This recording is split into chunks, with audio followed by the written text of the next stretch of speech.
Corruption is a vile disease that sucks and drains the health out of something good. Corruption in society is an evil moral infection that keeps community in a state of perpetual sickness. Corruption is a moral virus. It's so potent it leaves its host sick, lethargic, and unable to realize and accomplish all that a well person can. Where corruption thrives, poverty and not prosperity thrives. Wealth is grabbed into the greedy, grubby hands of those who get fat on the toil and labor of good people. Corruption benefits only temporarily those who participate in it. Everyone else is a victim of the theft, the deceit, the dishonesty, and the lies that corruption feeds on. You need to know that a corrupt person is stealing from you. Corruption is filthy work and despicable acts of treachery done under the table and behind closed doors. Corruption is a disgusting shame. Corruption keeps a nation back from true development and from progress. Wise investors steer clear of a corrupt environment. They would rather put their resources into a place where the playing field of opportunity is equal for all and not bent towards feeding the financial lust of corrupt, lying, cheating, thieving politicians and government officials. How many wonderful development projects have been lost because the investors didn't want to do business in a swamp of evil? When those great projects go to another nation or to some other place, we all lose. Believe me when I tell you that corruption steals from you, it steals from all of us. Corruption plunders the nation's wealth.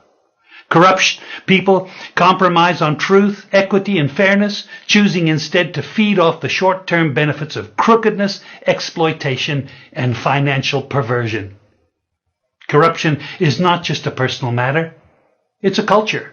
It's a way of life, not just for individual people, but for companies, communities, governments, and nations.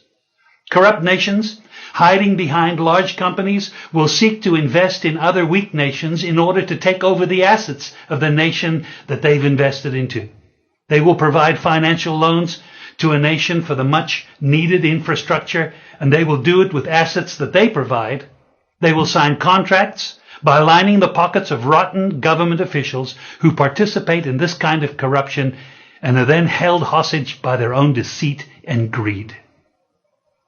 Corruption is nothing less than a form of theft and national robbery. A corrupt person steals from everyone in society. We all lose when corruption is rampant. Those who participate in corruption have chosen evil over good, lies over truth, and personal gain over well-being of all. To be corrupt means to be rotten. When meat is corrupt, it's rotten and it stinks. Rotten meat can't be eaten. When a person is corrupt, he's rotten and unfit for a place in the community. A corrupt person should be jailed in order to protect society from the vile deeds of the corrupt person. Government should be protecting us from the foul results of corruption instead of being the proponents and participants in corruption. When corruption is systemic, when it's a culture and a way of life, when corruption thrives, it destroys the health of the community and nation. Now let me tell you something. Defeating corruption is a very difficult thing. The love of money is the root of all evil, the Bible says. People who love money will do almost anything to get it. Those who choose to stand up against corruption, you need to know that we're going to be involved in a war. We will be threatened, vilified, intimidated, marginalized, and ridiculed. These kind of people who stand up against corruption will often feel alone, as if they are the problem instead of the solution. Corruption can only be defeated when enough people have had enough and decide to do something about it. Africa needs to raise up a new generation of corrupt-free young people who together and in support of one another build a beautiful, new, corrupt-free Africa. We need a new generation of young people to fill the places of leadership who think differently and are motivated not by greed, but a genuine sense of servanthood to the people of our community. The church exists to call the nation back to righteousness. We are here to lift the standard of good that God requires for prosperity and health to flourish across the land. The Bible says, woe to those who acquit the guilty for a bribe, but deny justice to the innocent. Therefore, as tongues of fire lick up straw, and as dry grass sinks down in the flames, so their roots will decay and their flowers blow away like dust, for they have rejected the law of the Lord Almighty. We all need to be reminded that from time to time, God has created everything. Therefore, He owns everything. He is the final authority over everything, and He has the right to determine how everything should be managed and used. We own nothing. What we have, we only manage on God's behalf. We need to be reminded that God, the righteous judge, requires every one of us on a day He is appointed to stand before Him and to give an account for what we did with His property, with the positions and the people that He entrusted into our hands. God, the righteous judge, will act and decide justly. He will not forever allow the corrupt to thrive and dominate the poor by their evil and corruption.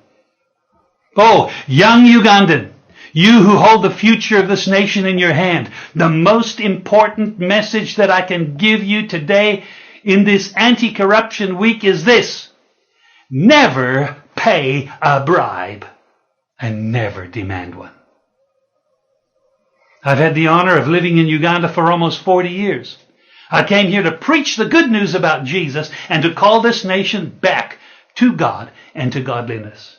I can confidently tell you that over those 40 years I have never paid a bribe, and I'm proud of it. The way to kill corruption is for all of us to just say no.